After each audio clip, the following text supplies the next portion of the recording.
I'd like to call the regular business meeting of the Region 12 Board of Education to order. It's about 10 after 7 by my watch, March 6, 2017. Since Rebecca's not here, I'll call attendance. Anthony Amato, Valerie Anderson, Alan Brown, Greg Cava, Rebecca Devine, Michelle Gora. Here. I'm here. Stephanie Kolnick. Jennifer Pody. Lisa Roush. Michael Sinatra. Peter Tagley. All right, thank you. So the only ones not here are Anthony, Valerie, and Rebecca. Opportunity for the public to comment on agenda items. Is there anyone who wants to address the board? I don't think so. Number 3, consent agenda. There is no consent agenda. Number 4, report of the chair. We'll keep this going, so I'll have no report. I'm sorry? Number 5, superintendent's report. Dr. Costantino. Well, I just want to remind everybody, we have Day on the Hill on Wednesday. So if you are going to come, it starts at 8:30. You really can get there anytime before 10 and meet us in the room if you can't be there at 8:30. But we're looking forward to have a strong contingent. I want to let everybody know that Lisa Roche, in the front of the News Times here, our fabulous board member as the curator of the New Milford Historical Society Museum. And I want to congratulate Mr. Cava for running a very fine election. I'm very proud of you. Thank you for your service. And I think that's it for me. All right, anything for the superintendent? All right, thank you. And then we'll move on to committee reports. Building. Greg, anything? We have a meeting tomorrow night. Okay, thank you. Education, curriculum. Michelle or Michael, anything? Meeting tomorrow. Yeah, we're meeting tomorrow. Okay.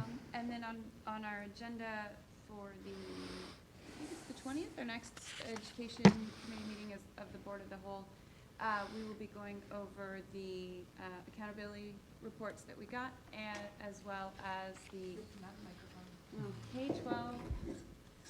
K-12 PE and wellness program. Okay.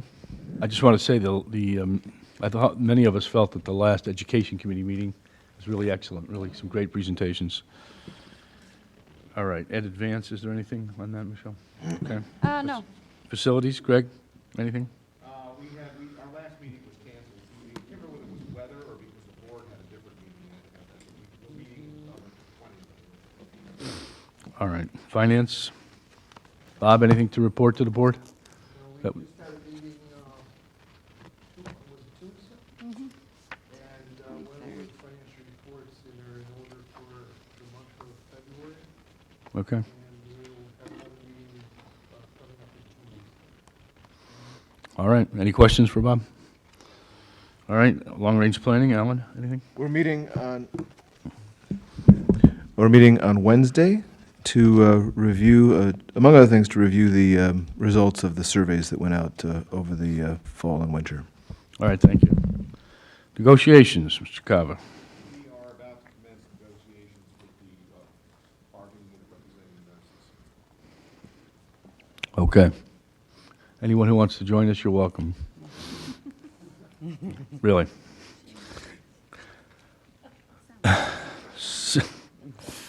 6.8, policy and bylaws, Michelle. We have quite it on our calendar, our agenda tonight. Yes. We've met twice since we last met because we were making up for some snow days. We met on the 23rd and on the 17th and the 27th. And the result of that is on our agenda tonight. All right. All right, then let's move on to that. Item 7, old business. 7.1, second reading, policy. Are you ready? Yeah. Like there's a, I gotta get them all up here. Policy 4152.6, personal leaves. Michelle. All right. So if you want to pull these up in your agenda, everything was sent home in your agenda. This was the policy that was reviewed by our lawyer at the request of the board, and then we took his recommendations in committee and are bringing it back to you as you see it. There's a strike through in the first paragraph our lawyer felt that we should be consistent, and if we named the hours for one class of employee, we should name the hours for all, and we decided not to list the hours so that that the policy would always be in line with the contract. And then if you look towards the bottom of the policy, we took his advice and struck the entire sentence that dealt with civil unions, because if you look down at the legal references, Connecticut General Statute states that marriage, the definition of marriage is the legal union of two persons, so there was no need to define that in the policy because that is the state statute. So we didn't need any of that language. And that's it. All right, thank you. Is there a motion to approve this for a second reading? Peter, is there a second? Second. Michael? Thank you. Is there any further discussion? All those in favor of approving 5142.6 personal leaves as policy of the board, say aye. Aye. Any opposed? Any abstain?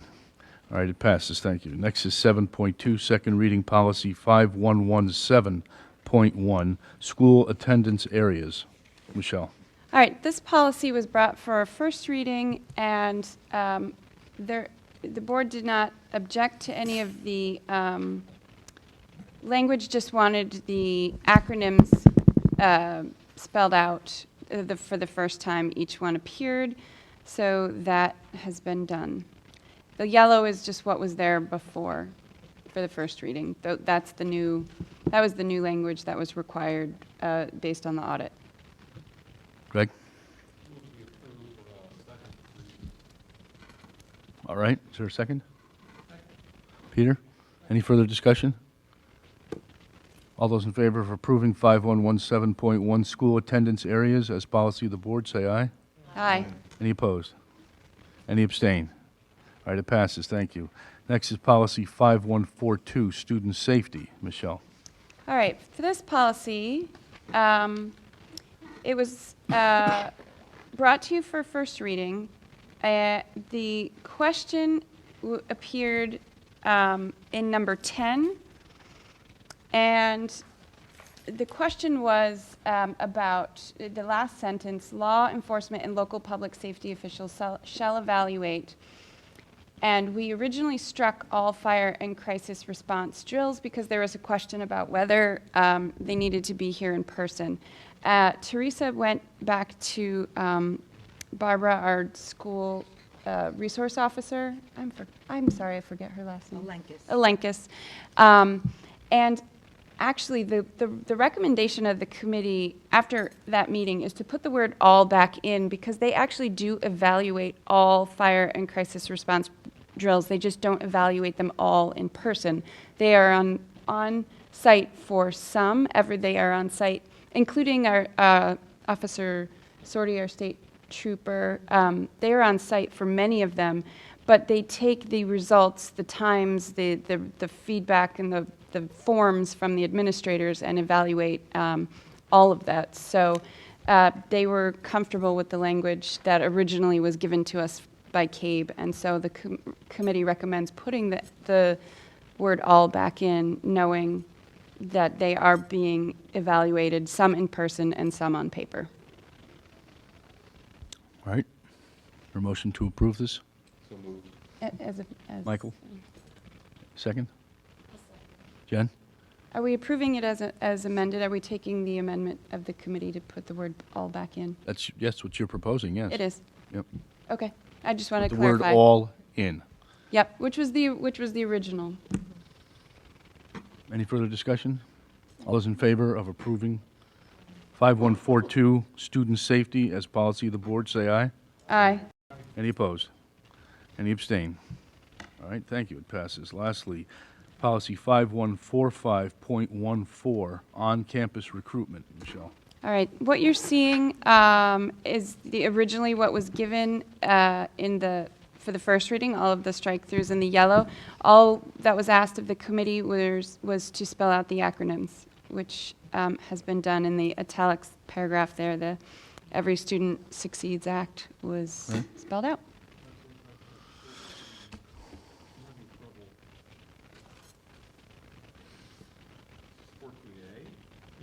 Well, A is just the first page, 5145.14. A is the first page, and B should be, well, they don't put a B in this. Yeah. That's weird. Online, usually there is.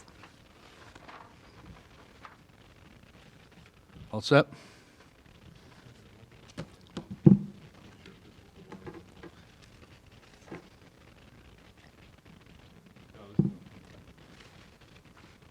Is there a motion? So moved. Move to approve for a second reading? Yes. Second? Second. Alan, second? Any further discussion? I know. All right, all those in favor of approving policy 5145.14 on-campus recruitment as policy of the board say aye. Aye. Any opposed? Any abstain? All right, it passes, thank you. All right, new business then. First reading policies. Policy 5141, student health services. Michelle, can I turn to you, Michelle? Yes, let me just pull this up. Thank you. 5141.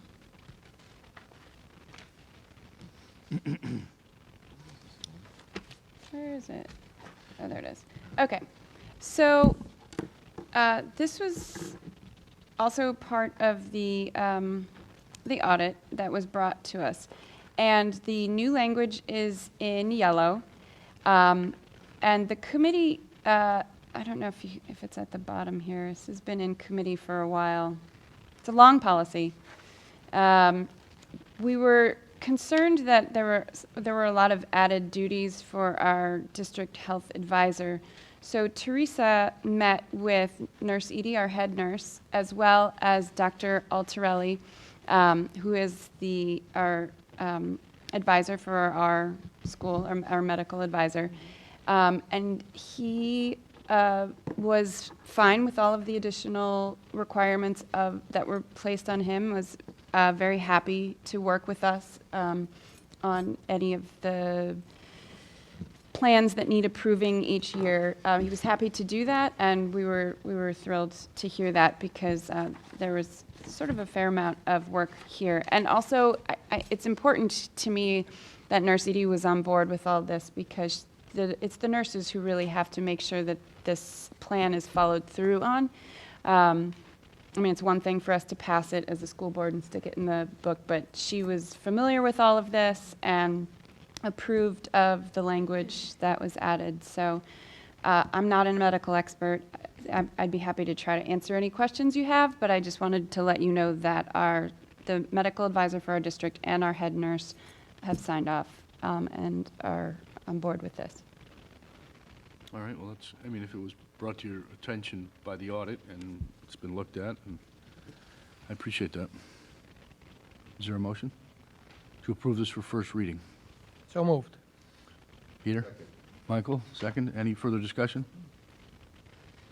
All those in favor of approving 5141, student health services for a first reading, say aye. Aye. Aye. Any opposed?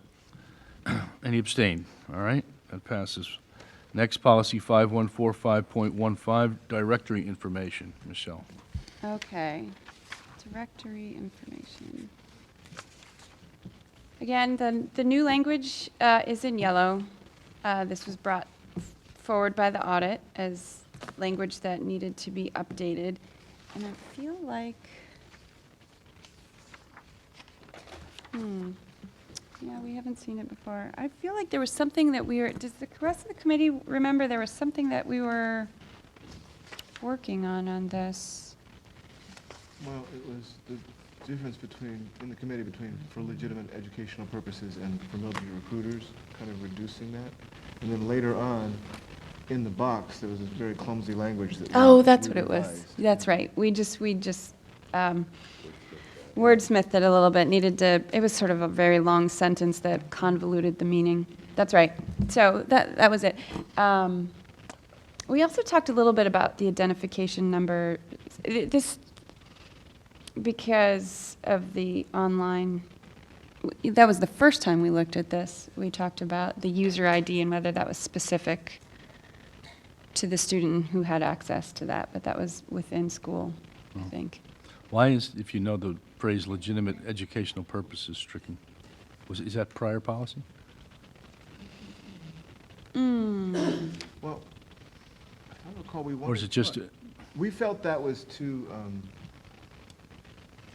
vague, and that would leave open, interpretation as to what's legitimate. So instead, we felt that what we're really doing is making sure that it can't be for commercial reasons or for any other kind of quote-unquote recruiting other than the military recruiting that we're legally beholden to disclose information to. And then, of course, institutions of higher learning, obviously, which is part of the goal of All right. our institution to begin with. We just felt that using that open language would mean too many, risking interpretation that this is legitimate. No, this is legitimate. this directory information is available to these two groups? Yeah. Okay. Greg? I have a question. Are all of this, are the items listed in directory information, are we required by law to provide that information? You've got date of birth in there, I'm sorry.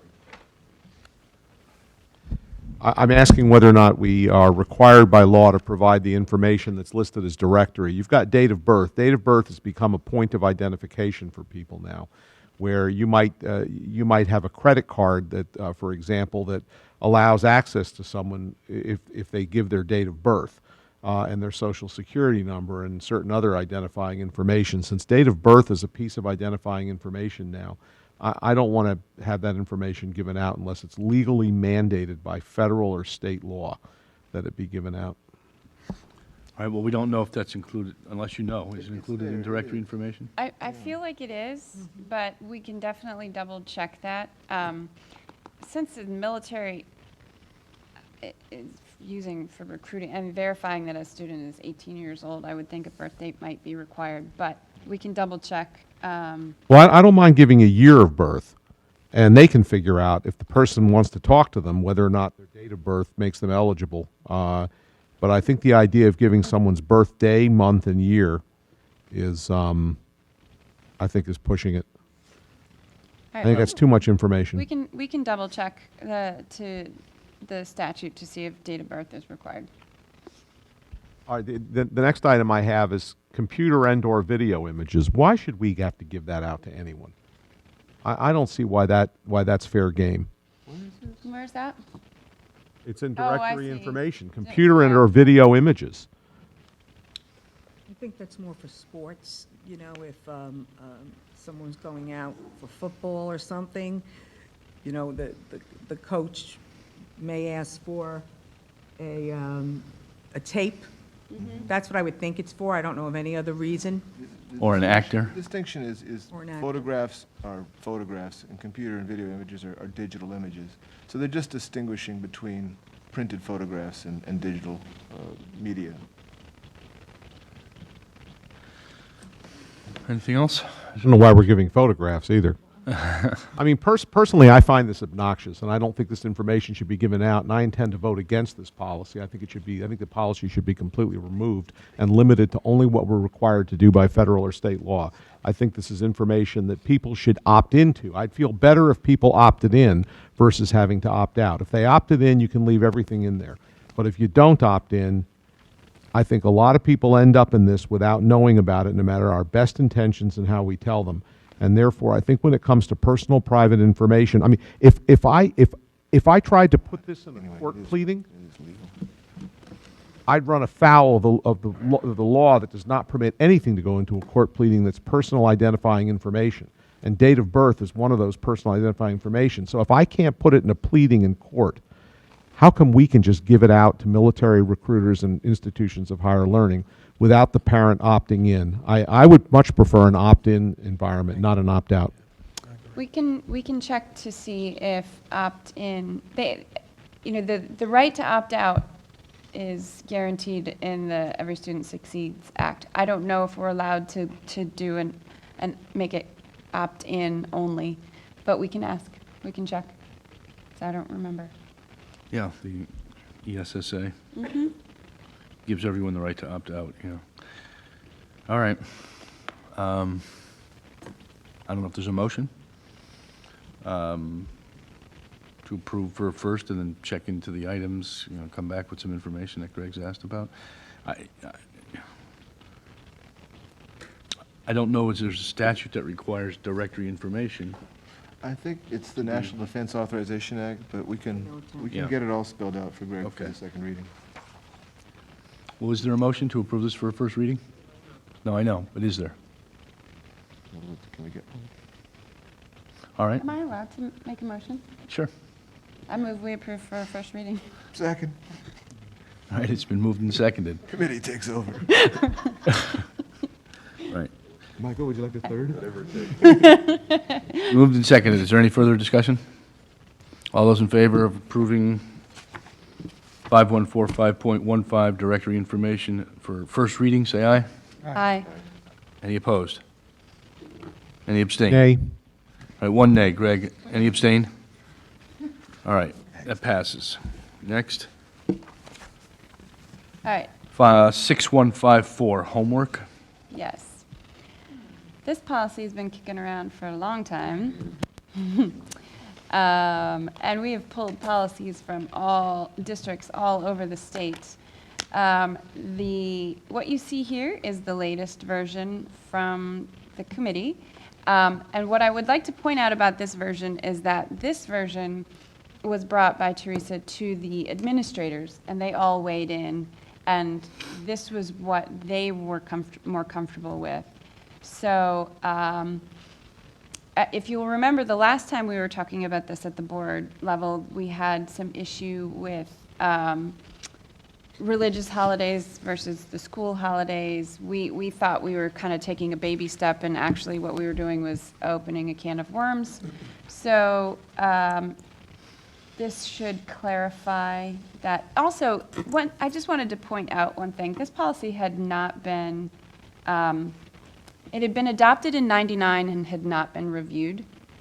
And so the feedback I got was that the administrators were happy to actually take a look at the policy and sort of update it for the 21st century. So you'll see a lot of strike-throughs with some, in the language that talked about just homework in general. So it was kind of, I think, a useful exercise in just reviewing what our policies say about our current philosophy.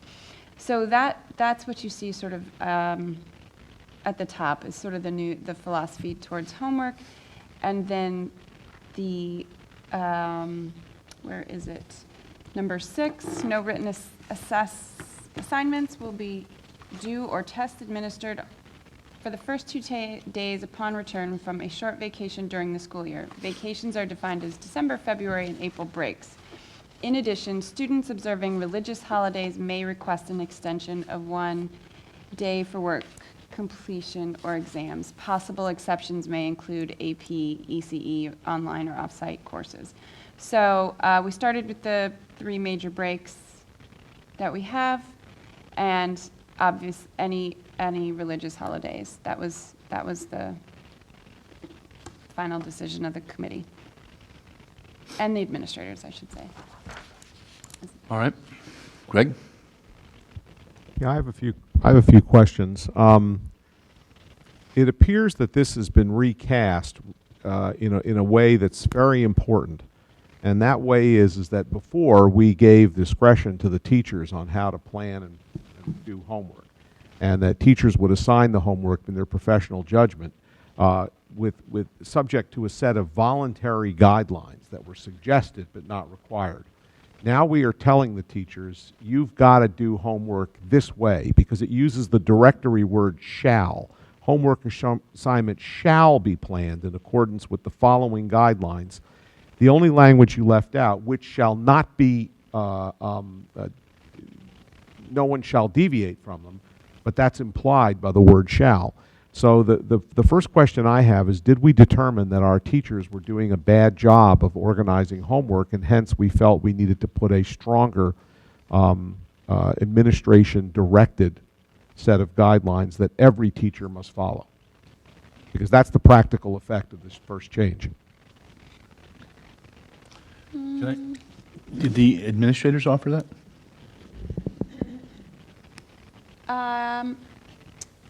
I wasn't at that meeting, So I can't say if this was pulled from an existing policy or they chose, I mean, this language was chosen by the administrators. I don't think, did we change anything in committee? We may have, I think we word doctored Number 6. number All I was 6. going to say, Greg, was but- that since the administrator signed off on it, it's obviously something they want. And whether it was going on before or not, they want it to be happening now. It's apparent to me. Well, maybe, but I'd like to have them here to tell me that that's what they wanted, that it wasn't just an unconscious thought because they took something from another policy and No, didn't they pay said they attention. reviewed this with the, Oh, they did. They worked on this in a meeting. Teresa, we had samples from all over. They apparently, the feedback I got was that it was a rather lengthy discussion and that this was what they came up with together. So I certainly can ask about that one word, but, and, you know, I can't because I wasn't there, I can't tell you. Well, I know, but if I were a put if that I were a in, but- parent, for example, one of the first things that would stand out at me is the fact that we have stricken the words that the total daily amount of homework assigned a student be made reasonable by cooperative teacher planning. So this now means that every teacher is going to feel compelled to assign homework that's commensurate with whatever they're teaching, which means that if one teacher says, I've got a tough lesson today and gives an hour, and another teacher gives an hour, and another teacher gives an hour, your kid's going to come home with 5 hours of homework. And the question is whether that's reasonable. So that's been taken out. Also, that sufficient time be allowed students to prepare major long-term assignments. That's been taken out. So now insufficient time can be given. That the standard of quality of homework be maintained at a high level and Wait, conform Greg, to writing hold on. standards. Hold on a I'm sec. looking at the stuff that's being taken out, and when those things are coming out, it raises some questions. But I see in number 2, the yellow is being put in, which says including sufficient time for daily and long-term assignments. So, Okay, you're right. You're right. I missed that. That did go back in. Okay. But what came out are that unreasonable requirements not be applied, and that the amount of homework be reasonable. So I'm seeing that they're taking this out, and I don't know why, and I'd like to know why. And I also don't understand why this is being directory, why teachers' judgment is being removed from the process. And that's my complaint with it. Is it seems unjustified based on what I've heard. I mean, I haven't heard that there's a big series of parental complaints about homework, or a big series of teachers saying we got to have stronger standards because it's inconsistent. Maybe that's the case. Maybe the administrators would tell us that homework is inconsistently assigned and it's not serving the purpose for which it exists. I'd like to hear that. It would be helpful to know. But without more, I have no basis on which to say I would approve of this policy. all right, well, I can certainly ask Teresa to come to the next reading of this policy since she was there, unless you would like to hear from the other administrators as well. I do know that they have been, now that we have a K-12 curriculum coordinator, they are trying to keep things across the schools more in line with each other, so they're not coming, at least for the elementary, so they're not coming to the middle school in different places. Michael? But I can ask. Certainly, getting their direct feedback may be helpful to us, but I think that the one of the purposes is that they were just trying to clean up the policy, bring it into the 21st century, and I appreciate those efforts. I mean, I think that as a teacher, if I'm looking at these guidelines, I'm not really seeing anything that I believe is onerous or taking power away from the discretion of an individual teacher. I think these are very reasonable guidelines, and I really can't see how anyone would argue with any of the individual statements here. I think that, certainly, if your concern is that there not be an,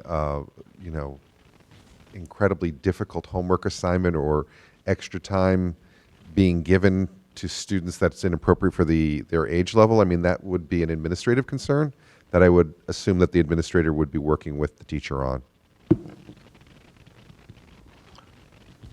All right, anyone else? Is there a motion to approve for a first reading? So So moved. All right, moved and seconded. Any further discussion? All right, all those in favor of approving policy 6154, homework for first reading, say aye. Aye. Aye. Any opposed? Nay? One nay, any abstain? No abstain? All right, it passes, thank you. Lastly, 8.4, first reading policy 9126, bylaws of the board. What the heck? When did, I must have Michelle. gone to the meeting when that one happened. Yeah, Where did that come from? This has to do with the treasurer? okay. I think this was, right. I'm just looking. Bylaws, 9126. we talked about this at the end Oh, after of, I left for something. yeah. Bob, can you tell us what is the requirement now? Getting checks over $5,000, our check warrants are all reviewed by the treasurer. So this is just catching up. Just That's, catching up. It goes from 3,000 to 5,000. Have you seen this before? The agenda a long time ago, and this policy number caught up with the agenda. I think it was done before I got here. so any checks that are written over $5,000, the treasurer has to go down and sign them. Right. Teresa, Sign the warrants. Whatever they are. Teresa found this by accident because she was looking for something else, and she realized that our policy was not actually in date with our practice. And the $5,000 has been in place. I served as treasurer for a year, like 10 years. I don't know, Valerie was vice chair or something. A couple years ago. It was a long time ago. So it's been 5,000 for a very long time. So this is just a little bit of housekeeping to bring it up to date. Somebody I'm move just it. looking to see, there was one other policy that I think was tied with it, but Goods maybe and we didn't bring it services. forward, yeah. So I'll have to look and see. Didn't That's all make it. yeah. It says B. All right. Didn't make it. Well, is there a motion to approve 9126 then? So moved. Second. All right, it's been moved and seconded. Is there any further discussion? All those in favor then of approving 9126 bylaws of the board for first reading, say aye. Aye. Any opposed? Any abstain? All right, that passes. Thank you. Peter? I have a question. I don't know if it's the time to bring this up, but regarding policies, do we have any policies, or are they necessary for the Board of Education regarding all of these things we're hearing about gender identity and all that stuff? I don't know if we have a policy relevant to that, but it pops up on television all the time regarding the various issues that this causes or the results of. So are we supposed to have a policy, or should we have a policy regarding? We do have policies. It is state law. And I sent, I think last week, something from Malloy and Governor Malloy and Commissioner Wenzel reminding us of the state law. And I don't have the exact policy in front of me, maybe, but it's definitely I can tell there. you what it is. Well, we have one, is what you're saying. We do have it. Yeah, I actually know, well, It's in our mail. Yes, Craig, I'm sorry. yeah, I actually know a little bit about this because I looked it up. Connecticut has prohibited by law the discrimination against individuals based on gender expression since 2011, and the CHRO, the Committee on Human Rights and Opportunities, Commission on Human Rights and Opportunities, has since 2011 indicated that that a school child has the right to use the restroom, for example, of their gender expression since 2011. And I might point out that the book of problems that have resulted from this, you know, all the things you've heard in other states they were concerned about, it's a blank book. Connecticut has had exactly no problem since it made this the law in 2011. And this should be an example to the country. It's forward thinking. Connecticut's right on this, and it has not created problems. All right, thank you. I have one piece of new business, which is I wanted to announce that I've appointed Tim Laughlin of Washington to the Building Committee with regard to the AgSTEM project after talking to Greg and to Michelle. I know Greg needs some help. Michelle, did you want to speak about Tim briefly?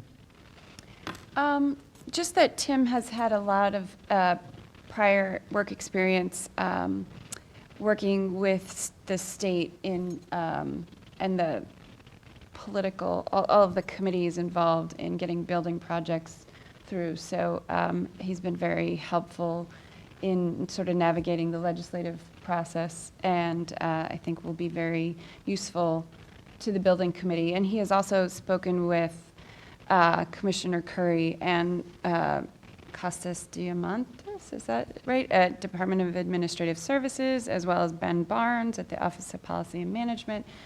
So he's been doing a lot of legwork in trying to make sure that we are meeting their requests. Okay, all right, thank you. So I wanted to announce that. Tim Laughlin to the Building Committee. Item 9, any action items? Item 10, any budget discussion for tonight?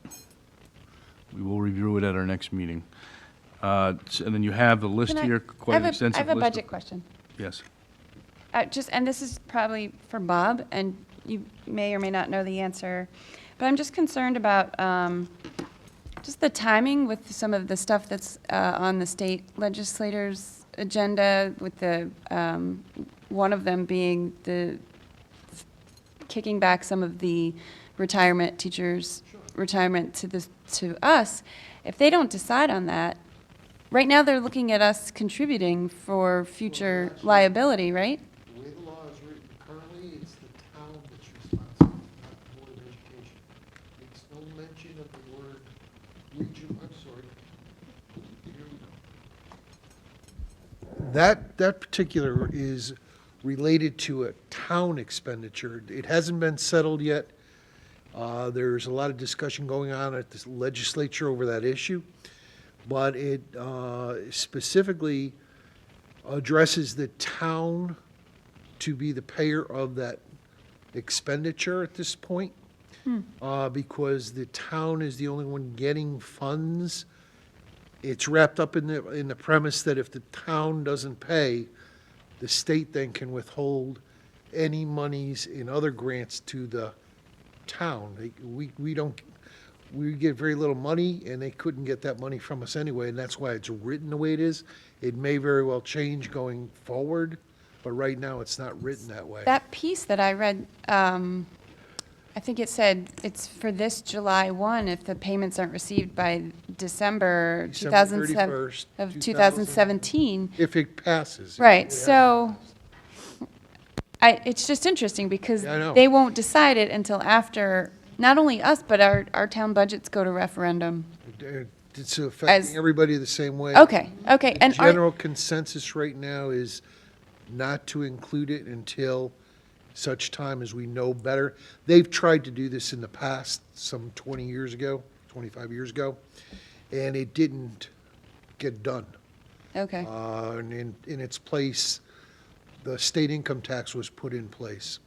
There's a lot of horse trading.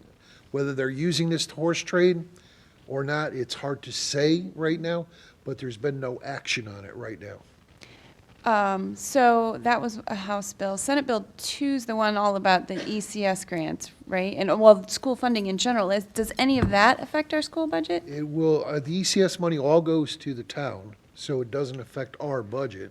And no other grants? No. Like you already know We- about the transportation. The only grant. other grant that it would have affected us was called it's for excess cost for special education.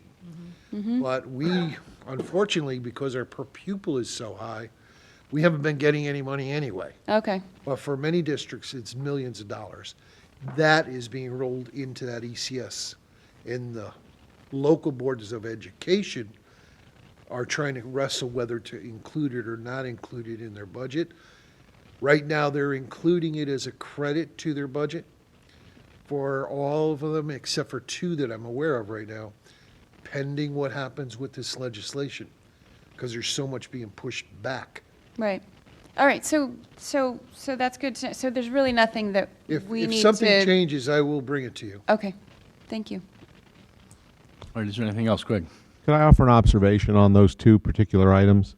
course. They are probably almost certainly dead on arrival, because the difficulty is that it'd be great if nobody had to get elected but to be running for state rep or state senator is something I'm familiar with, and tell your town that you're running from that we are about to level an enormous increase in your costs and thus your taxes, it would be far politically easier to increase the income tax because no one notices that until they get their tax bill in April, and it'll be April a year hence. But the idea of telling towns that they're going to have to undo their budgets, they're going to have to take this huge thing into consideration, that is the primary way people get voted out of office. And so my guess is those two things are dead on arrival, and they're not going to happen. So before we are worried about it, I would just back off a minute, because I That's can a- tell you there isn't anybody in Hartford that's interested in either of those things, with the That's exception what of the happened the governor. last time, Greg. You're right. And it'll happen again this It time. very because that's well policy. could. That's why I'm keeping a watchful eye on it, but right now, there's nothing to redo with it. Okay. All right, so again, there's the future meeting schedule is quite detailed. And any of us going to Hartford on Wednesday, Cape Day on the Hill, Retreat next Monday, 6 o'clock. okay, We have a guest speaker okay. from Cape, Rebecca. Yeah, we'll have dinner, sandwiches or something. 6 o'clock here. Yes. All right, is there a motion, Yes. Wait, when's the retreat is here? is there any motion to adjourn? All those in favor say aye. Aye. Thank you all.